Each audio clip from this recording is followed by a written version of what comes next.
When you hear the phrase New World Order, it usually brings up all sorts of political conspiracy theories, right? But what if, for some people, it's actually a deeply spiritual goal? Today, we're going to dive into the really complex Christian views on global unity. It's this fascinating debate that's packed with both, divine hope and some serious human caution. So let's get into it. All right, so this really gets to the heart of the matter. Is this big push for global unity something that's like part of a divine plan?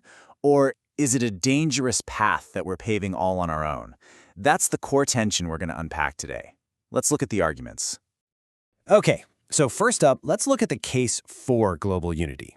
You might be surprised to hear that for a lot of Christians, this whole idea of a unified world, it's not political at all. It's actually something that's deeply, deeply rooted in their faith. Right at the center of this whole argument is this idea of the kingdom of God. Now, for a lot of Christians, this isn't some abstract thing, like a faraway heaven in the future. Nope. It's a call to action, to create a world full of community, love, and compassion, right here, right now. And when you think about it that way, it becomes this incredibly powerful reason to start breaking down all those barriers that keep us apart. And this isn't a new idea, by the way. The famous writer C.S. Lewis, he took this very seriously. He basically argued that our biggest problem, humanity's greatest enemy, wasn't some devil figure, it was our own selfishness and our inability to get along. He even saw things like the rise of nationalism as a real spiritual danger. For him, getting over these divisions was like a core mission of faith.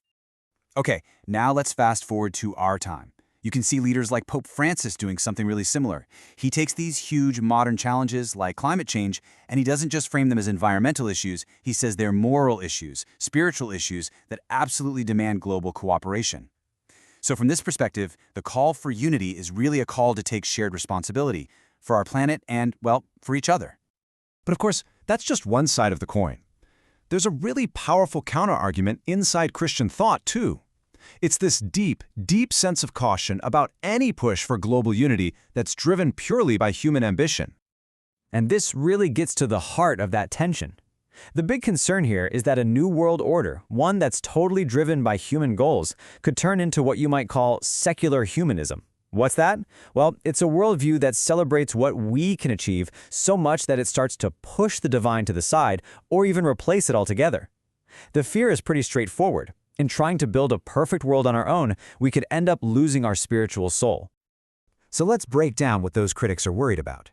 First, they fear it could just neglect the divine entirely. Second, that it would prioritize human achievement over what they see as spiritual truth. And third, that the whole thing might just be driven by self-interest. They question the why behind it all, suggesting it could be less about a genuine search for what's good and true, and more about a desire for power and control. So what we've got are these two really powerful competing ideas, right? On one hand, unity as this divine goal.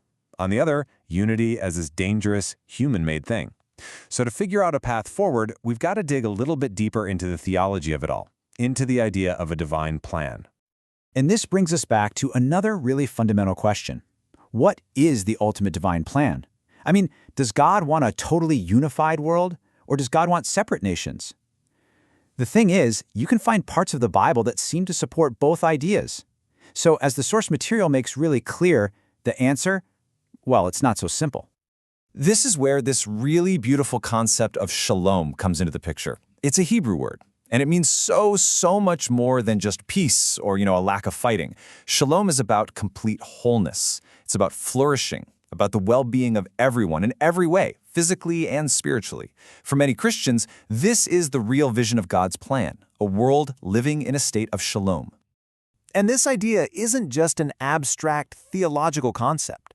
Some Christians actually look at modern secular things, like the UN's Sustainable Development Goals, and they see them as practical, even if they're imperfect, steps toward that global shalom. From their point of view, it's humanity trying to do its part, even if the results aren't ever going to be perfect. Okay, so with all these competing ideas, how in the world do we navigate this? Well, the final perspective we're going to look at isn't about finding some easy answer. Instead, it's about taking on a certain mindset, a mix of humility and faith.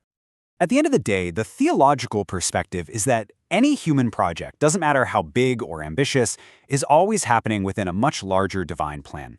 Now, that doesn't mean our efforts are pointless, not at all. What it calls for is humility. It's about admitting that our vision is limited and that even our grandest plans aren't the be-all and end-all. And, maybe that's the most important takeaway here. We can't just engineer a perfect world with a blueprint. We can't map out God's plan using logic alone.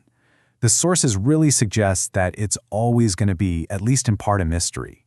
And it's a mystery that you can only navigate with faith and with spiritual discernment. Which leaves us with one last and pretty profound question to think about. Is this unified world of shalom something we're supposed to build, piece by piece, brick by brick? Or is it a reality that's already here, just waiting for us to open our eyes and actually experience it, right now, in our own communities and in our own hearts?